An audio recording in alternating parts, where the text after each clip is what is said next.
Vigor Guiding Tips 2023. What's up everyone, and welcome to episode 3, Everything Gun Related, part 2. So where did we get to? Oh yeah, so I've already explained everything about the equip menu, your loadout, about crafting weapons and ammo in your shelter. Let's have a look at the fun stuff. Yes! So you should have a loadout sorted, right? So what other advice can we give you before you venture out into the Outlands? Well, practice makes perfect. You have a few ways to get used to the weapons, movement, speed and accuracy.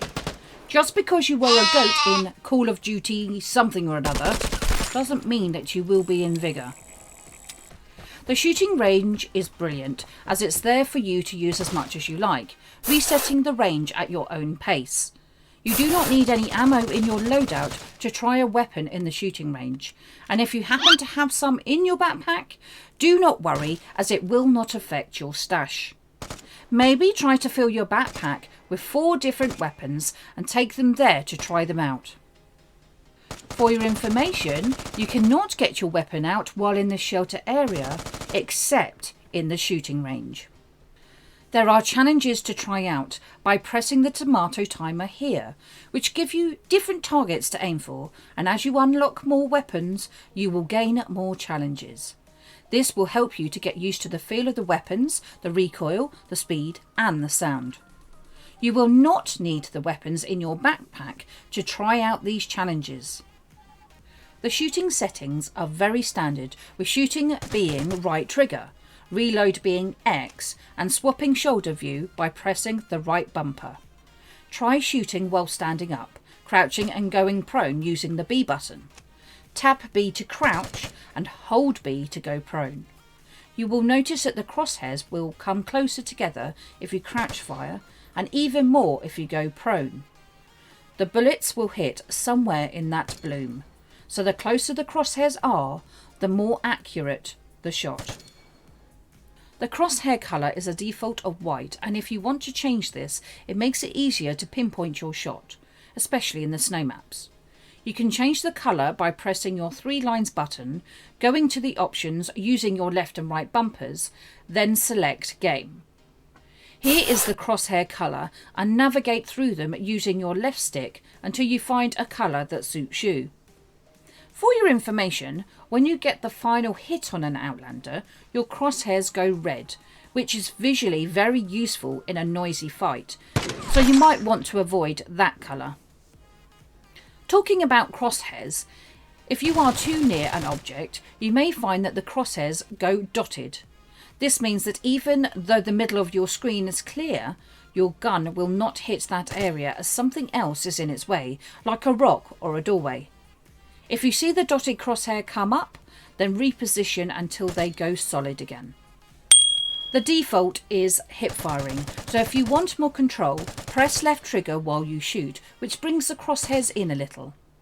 If you want even more control and want to go into ADS, looking down your iron sights or scope, while you are pressing LT, also press down on your right stick. If you decide to come out of ADS, then just press the right stick in again. In some ADS modes, mainly with scopes, you will notice that the character moves slightly, replicating breathing, but you can hold your breath by pressing down on the left stick. This will stop movement for a short time, and your stamina bar here will decrease rapidly. As you run out of breath, your character will struggle and the movement will become very erratic. I recommend that when this starts to happen, you press that left stick in again to stop the holding of the breath, which brings you back into control again. Ta-da! If you have a few weapons in your backpack and want to switch, then hold down the right bumper and select the weapon with the right stick. You can also tap Y, which will swap between the last 2 weapons you have selected.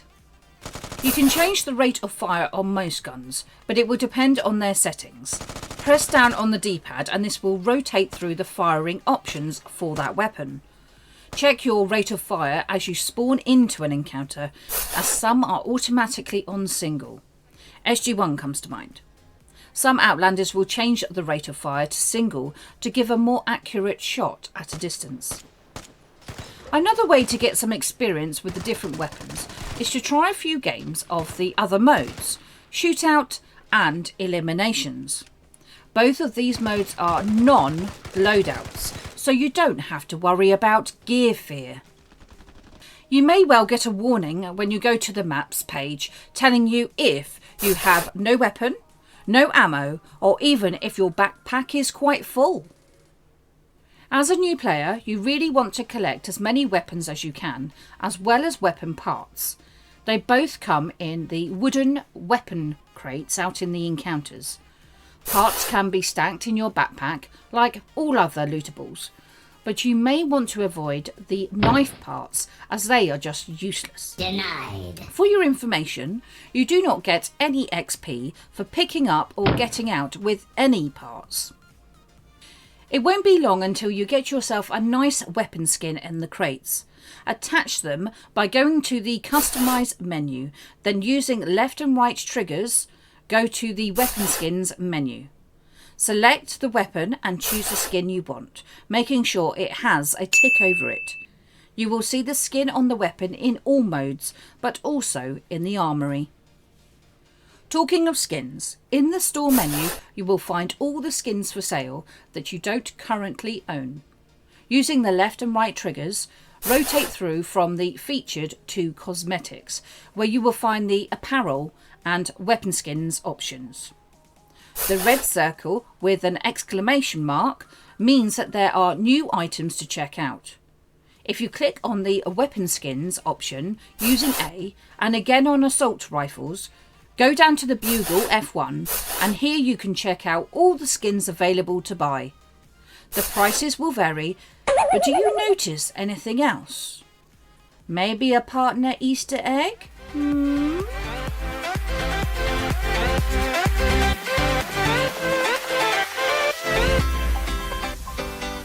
Oh my god! Dizzy online! In the options menu, the 3 lines button, you will find the controls section, which shows you the control scheme, explaining what all the buttons do. Here you can see and change things like the vibration option, aim assist, sensitivities and more.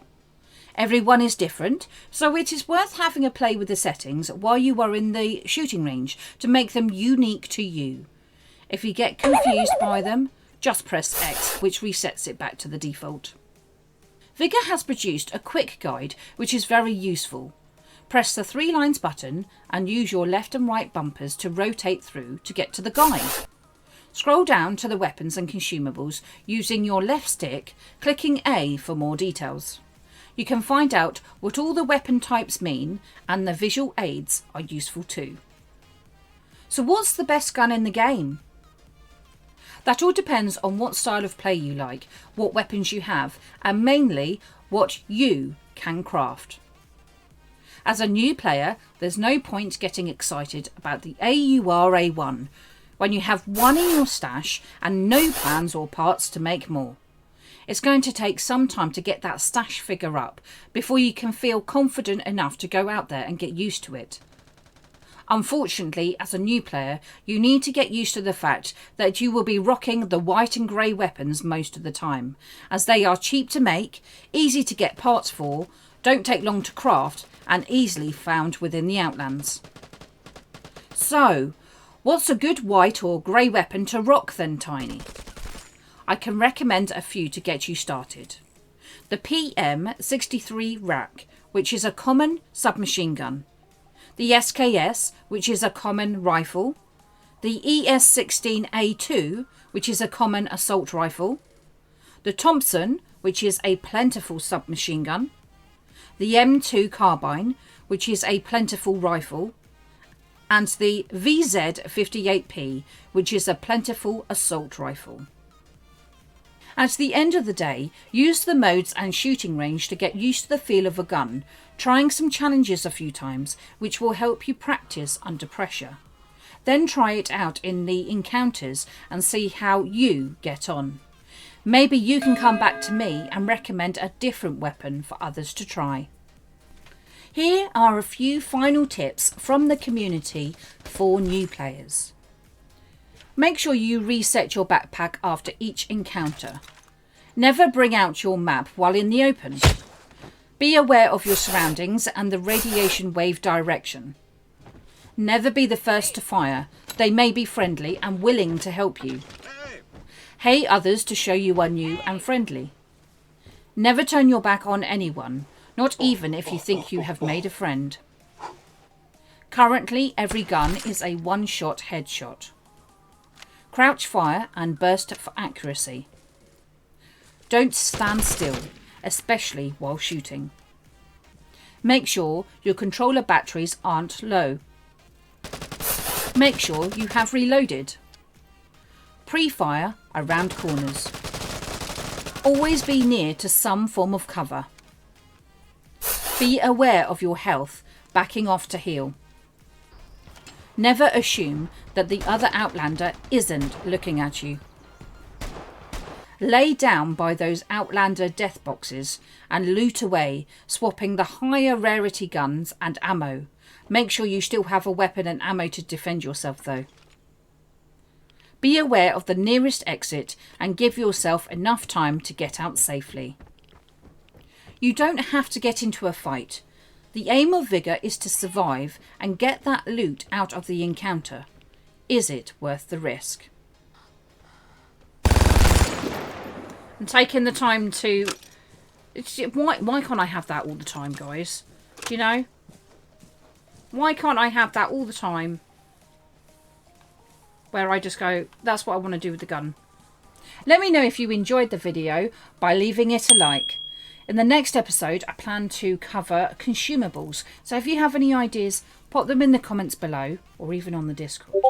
If you haven't already, please consider hitting that subscribe button and don't forget to leave the notifications on. I stream on Twitch 3 times a week, Monday, Wednesdays and Saturdays, 6 till 9 UK time. So it'd be awesome to see you there. Okay, bye-bye for now. I'm actually quite scared. I feel like I can hear lots of different footsteps. I got one.